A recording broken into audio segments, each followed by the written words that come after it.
So yun mga panalo, magandang hapon sa inyo lahat. At eto tayo nagkakabit ng LCM suspension dito sa ating Sniper 155 ABS. So GBT suspension nga pala to mga boss. So halos parehas ng LCM. So kung susumahin nyo, halos parehas lang yan. So sa mga magkakabit pala ng ganitong shock sa ABS version, so kailangan nyo magkaroon ng conversion. So ano nga ba yung mga conversion kit natin dyan?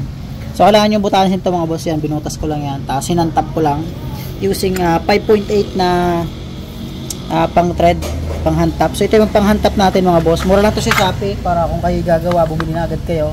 So ito ay nagkakahalaga lang ng nasa 600 pesos. Ay hindi, nasa kulang-kulang 1,000 pesos pala sa Shopee itong pang hand tap na to. So huwag nyo kalimutan na may caliper din kayo para at least matukoy nyo kung ano yung sukat ng mga bolts. Syempre yung bolts na sinukat natin muna is yan. So gumamit tayo ng 5.8 na bolts, tapos nag-hand tap naman tayo ng gumamit tayo dito ng ano naman yan. So ito yung ginamit natin na pang hand tap din, 5.8. So kailangan sa inyo sukat para mapasok yung thread dito.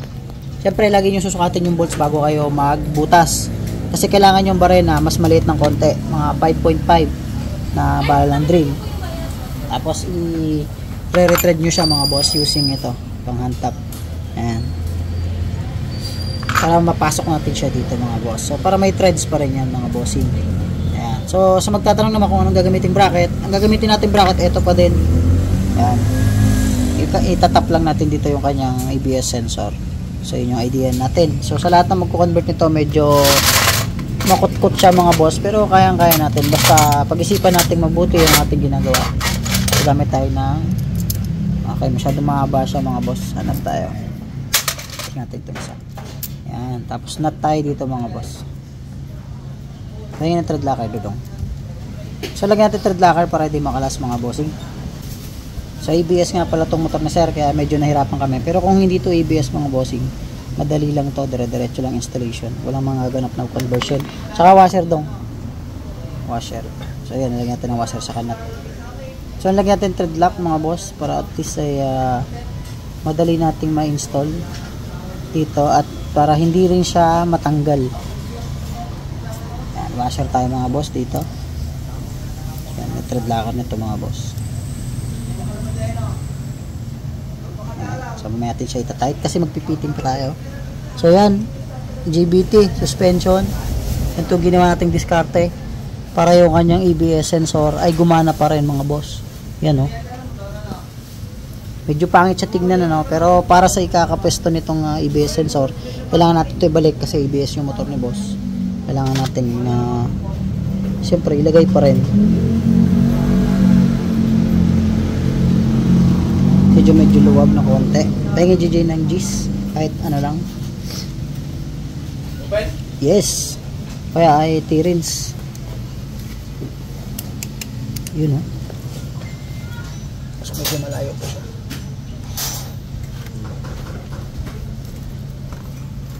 Kita natin itong G's ito mga boss. Yan. Tapos lagyan natin ng spacer konti para dumikit siya mga boss. Medyo mahirap siya mga bossing. So lagyan natin spacer. Ganun ba kahaba nilabas nun? Kaya pa. So bigyan mo ka ng nut doon galing.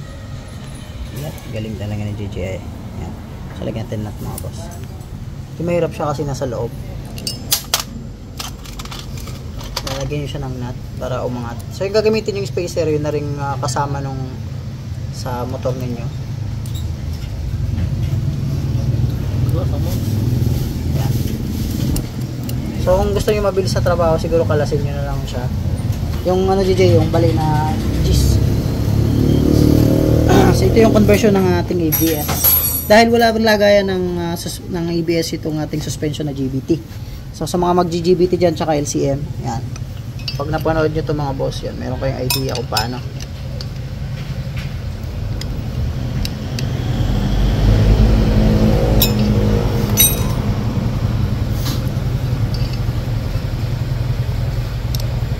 Yan sakto nga mga boss.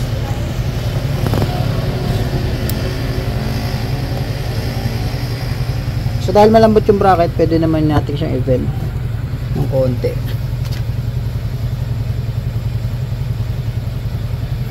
Ayan. So make sure na hindi siya sasabit. Gawa tayo ng nut ulit. Stainless boy, nut doon.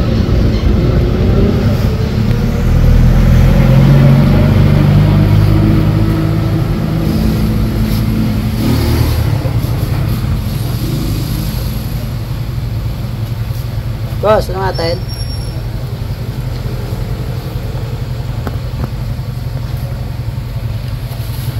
So inuna namin install tong ABS kasi medyo mahirap siya at dapat may mapuston siyang maayos.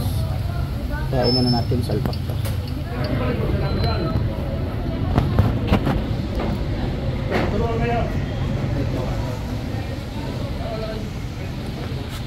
Ating tools dyan, Dodong. Dalawang G's open.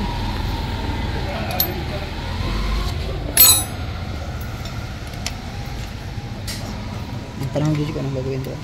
Ano gagawin niya, boss?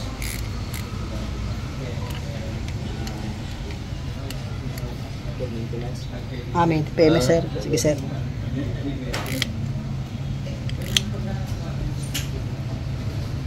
Yan. Yan na tayo, sir, ha. Kino-convert lang namin itong ABS na to. Medyo mahirap siya gawin.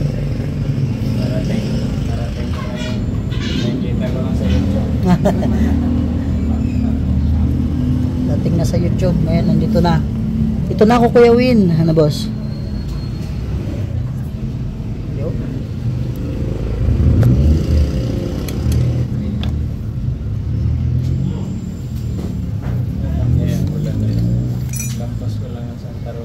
Saka na wala, boss.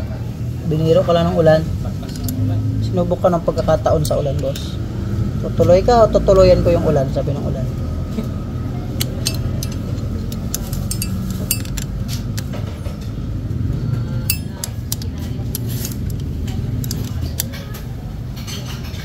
Yan. So mga boss, sumapas yun, nakabit na yung ating ABS sensor. Ready for long ride na siya, mga boss. Yun o. Ito yung bracket niya, mga boss, ang linis pa rin. So yung stock bracket niya dito, yun yung ginamit natin. So kailangan medyo dikit nilang na konti. Ito mga boss. So ang gap niya na is piso, mayon ay 2 piso. Ilalapit natin ng konti.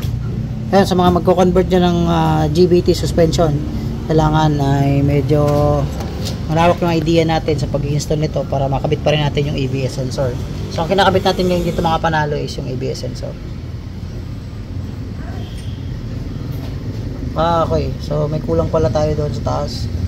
Goods na siya, dikit na. Problema, nagkulang tayo pa ng isang washer. Tama-tama. So yun mga boss, okay na to. So yan, pag magka-convert kayo ng ABS sensor, ito lang gagawin nyo. Yan.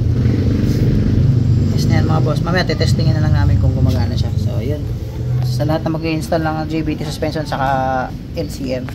So yun, medyo makot-kot siya. Sa mga ABS lang naman, pero pag hindi ABS, walang problema, dire-diretso lang, wala kayong conversion. Ito, mahirap to ng konti. So yun, thank you mga panalo. Sana may nakuha kayo sa ating mixing vlog. Thank you.